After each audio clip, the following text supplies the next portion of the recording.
Selamat datang di penjelajahan kita ke dunia aquaculture. Dari sawah kuno di Asia hingga fasilitas modern berteknologi tinggi di Eropa dan Amerika Utara, manusia telah membudidayakan kehidupan akuatik selama ribuan tahun. Hari ini kita akan membandingkan praktik budidaya ikan di 6 negara berbeda, menjelajahi beragam metode yang digunakan untuk memelihara ikan, dan spesies akuatik lainnya untuk makanan dan perdagangan.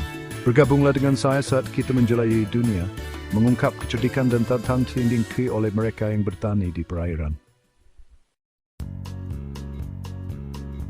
Perjalanan kita dimulai di negeri matahari terbit, sebuah negara yang kaya akan sejarah dan budaya yang mendalam. Negara ini memiliki hubungan yang sangat erat dengan laut, yang telah menjadi bagian integral dari kehidupan sehari-hari penduduknya. Selama berabad-abad, Jepang telah mengasah seni aquaculture, mengembangkan teknik-teknik yang diwariskan dari generasi ke generasi. Mereka tidak hanya mempertahankan metode tradisional, tetapi beri fiksa tumpaki for meningkat senosil. Di perairan danau pedalaman yang tenang, kita menemukan kolam koi yang dirawat dengan cermat, sebuah simbol dari ketenangan dan keindahan. Kolam-kolam ini tidak hanya menunjukkan apresiasi Jepang terhadap estetika, tetapi juga mencerminkan keseimbangan antara manusia dan alam. Tempat perlindungan yang tenang ini jauh berbeda dari fasilitas pesisir yang ramai dan berteknologi tinggi, di mana inovasi terus berkembang. Di fasilitas-fasilitas ini, robot dan kecerdasan buatan memainkan peran penting dalam merevolusi budidaya ikan, membuat prosesnya lebih efisien dan berkelanjutan. Di sini, sistem pemberian makan presisi meminimalkan limbah dan memaksimalkan efisiensi, memastikan bahwa setiap ikan mendapatkan nutrisi yang tepat. Sementara itu, sensor bawah air memantau kualitas air dan kesehatan ikan secara real-time, memberikan data yang diperlukan untuk menjaga lingkungan yang optimal. Keseimbangan antara tradisi dan inovasi ini merupakan ciri khas aquaculture Jepang, mencerminkan dedikasi mereka terhadap keberlanjutan dan kemajuan. Perhentian kita berikutnya membawa kita ke jantung aquaculture global, Tiongkok. Negara ini telah menjadi pemimpin dunia dalam produksi ikan dan makanan laut, berkat inovasi dan dedikasi yang tiada henti. Di sini, dalam skala yang mengerdilkan yang lainnya, tambak ikan membentang sejauh mata memandang. Setiap kolam dirancang dengan hati-hati untuk memaksimalkan produksi dan efisiensi. Di pedalaman, jaringan tambak yang luas dipenuhi ikan mas, nila, dan spesies air tawar lainnya, yang dipelihara dengan teknik yang telah disempurnakan selama berabad-abad. Sebuah bukti pengalaman berabad-abad dalam aquaculture air tawar. Metode tradisional ini masih digunakan hingga hari ini, berdampingan dengan teknologi modern. Di sepanjang pantai, keramba apung menampung jutaan ikan laut, dari kerapu hingga kakap, yang semuanya dipelihara dengan standar tertinggi. Rasa lapar mereka dipuaskan oleh pakan yang diformulasikan dengan cermat, memastikan pertumbuhan yang optimal dan kesehatan yang baik.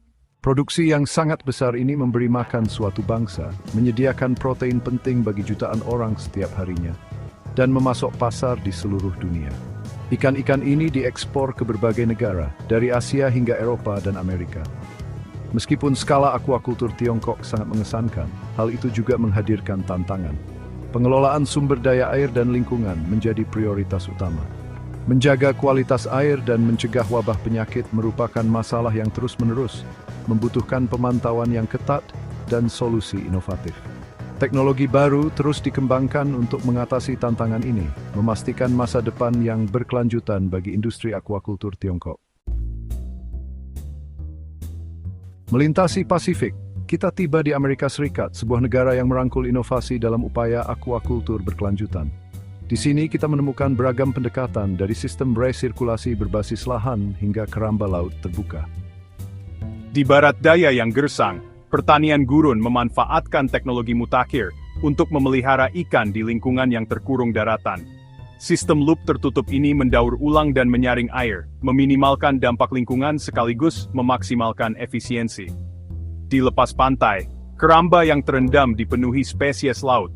Gerakan dan kebiasaan makan mereka dipantau dengan cermat untuk memastikan pertumbuhan yang optimal. Industri aquaculture tunduk pada pramjoltat, berdistinguishing konsumen thing blend. Perjalanan kita sekarang membawa kita ke Jerman, negara yang terkenal dengan teknik presisi dan komitmennya terhadap pengelolaan lingkungan.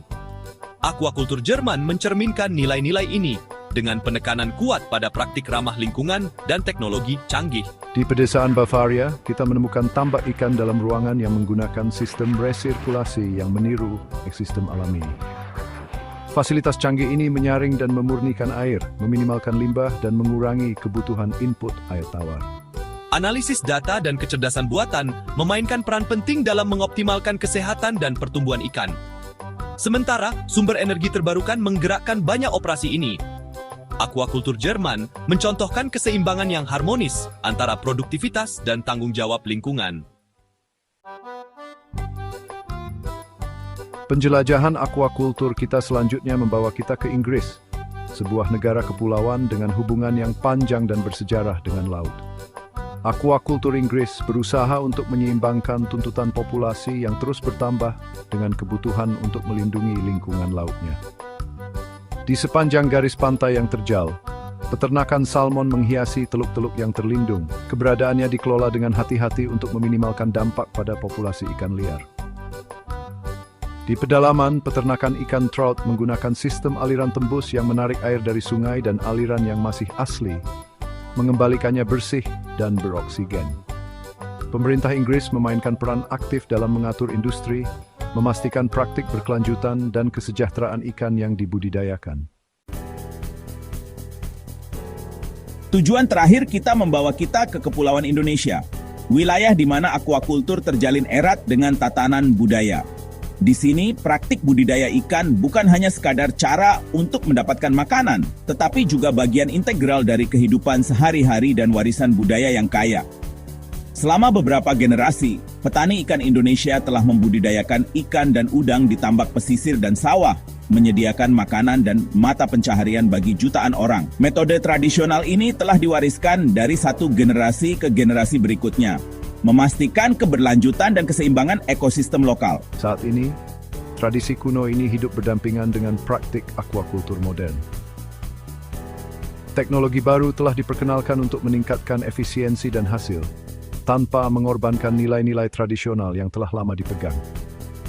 Di keramba apung yang berlabuh di teluk-teluk yang terlindung, kerapu dan kakap tumbuh subur. Pertumbuhan mereka didorong oleh air tropis yang hangat. Kondisi alam yang ideal ini memungkinkan ikan-ikan tersebut mencapai ukuran optimal dengan cepat, memberikan keuntungan ekonomi yang signifikan bagi para petani. Sementara itu, tambak udang memanfaatkan teknik inovatif untuk meningkatkan hasil dan mengurangi dampak lingkungan. Aquakultur Indonesia menghadapi tantangan, mulai dari perubahan iklim hingga fluktuasi pasar. Tetapi, sejarahnya yang kaya dan semangat inovasinya menawarkan harapan untuk masa depan yang berkelanjutan. Dengan kombinasi antara pengetahuan tradisional dan teknologi modern, Indonesia berpotensi menjadi pemimpin global dalam aquakultur yang berkelanjutan, memastikan kesejahteraan bagi generasi mendatang. Terima kasih telah bergabung dengan kami dalam tur global aquakultur ini. Dari kolam koi yang tenang di Jepang hingga tambak ikan yang ramai di Tiongkok, kita telah menyaksikan beragam cara manusia membudidayakan kehidupan akuatik. Karena permintaan global akan makanan laut terus meningkat, begitu pula pentingnya aquakultur berkelanjutan. Tantangannya banyak, tetapi kecerdikan dan dedikasi petani ikan di seluruh dunia menawarkan harapan untuk masa depan di mana kita dapat memberi makan planet kita dan diri kita sendiri.